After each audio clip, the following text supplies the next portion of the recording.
From Washington, this is VOA News.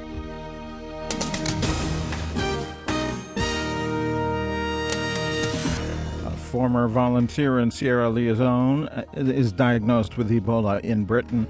A Greek ferry continuing to smolder off Italy. I'm Vincent Bruce, reporting from Washington. London's Royal Free Hospital says a Scottish nurse who had been volunteering on the anti-Ebola effort in Sierra Leone is in critical condition. The nurse, named Pauline Cafferkey, is the first Ebola patient to be diagnosed in Britain. The hospital said Saturday that the condition of the nurse has deteriorated sharply over the past 2 days. Intense heat from a slow-burning blaze is hampering efforts by firefighters and investigators to search a Greek ferry for any more remains of people killed after the vessel caught fire at sea last month. The ferry was towed to the Italian port of Brindisi in a 17-hour operation across the Adriatic Sea. Hercules Haralambides of the Port Authority of Brindisi holds out hope for what searchers may eventually find. At this moment, we do not know what we are going to find when we are possible to enter into the garage of the ship. And we can only hope that we will not be confronted with a real tragedy. Prosecutors say they fear unregistered migrants were smuggled in cars and trucks on the ferry and may have perished in the flames. Reports of an attack Thursday in Nigeria now, in which 11 people reportedly died in a Boko Haram offensive.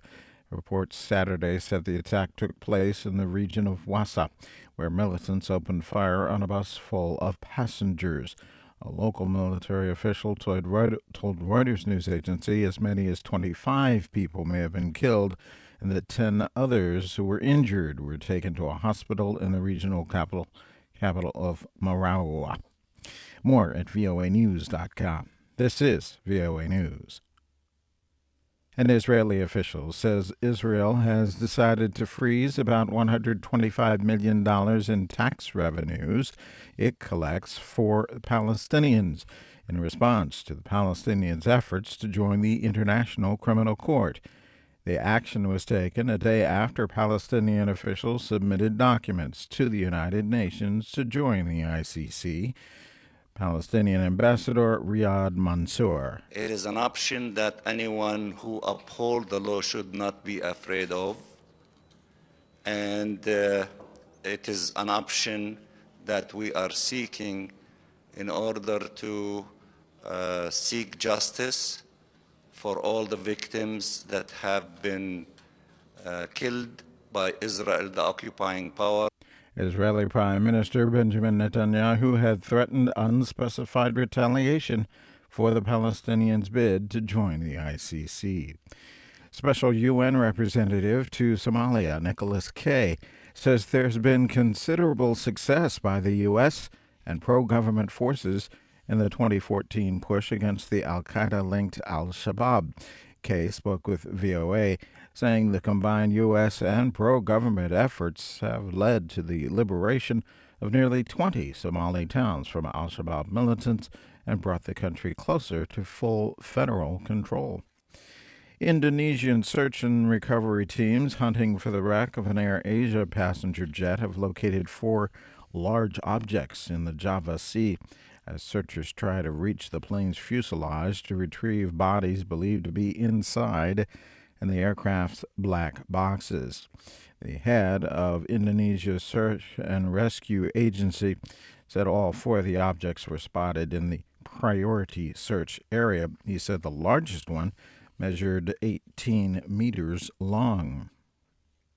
Uniformed police officers from across the U.S. lined up in Brooklyn, New York, Saturday for the wake of Wei Jin-Lu, one of 2 police officers killed in a surprise attack shooting 2 weeks ago. New York's police commissioner made clear in a memo read to police Saturday he did not want officers to make any political statements at Lu's wake Saturday or his funeral on Sunday. The commissioner, William Bratton, was referring to hundreds of police who turned their backs to a giant television monitor displaying the remarks of New York Mayor Bill de Blasio a week ago at the funeral for the other slain officer, Rafael Ramos. Pakistan's military says its fighter planes bombed and destroyed several terrorist hideouts near the Afghan border Saturday. Reports say that at least 31 militants were killed.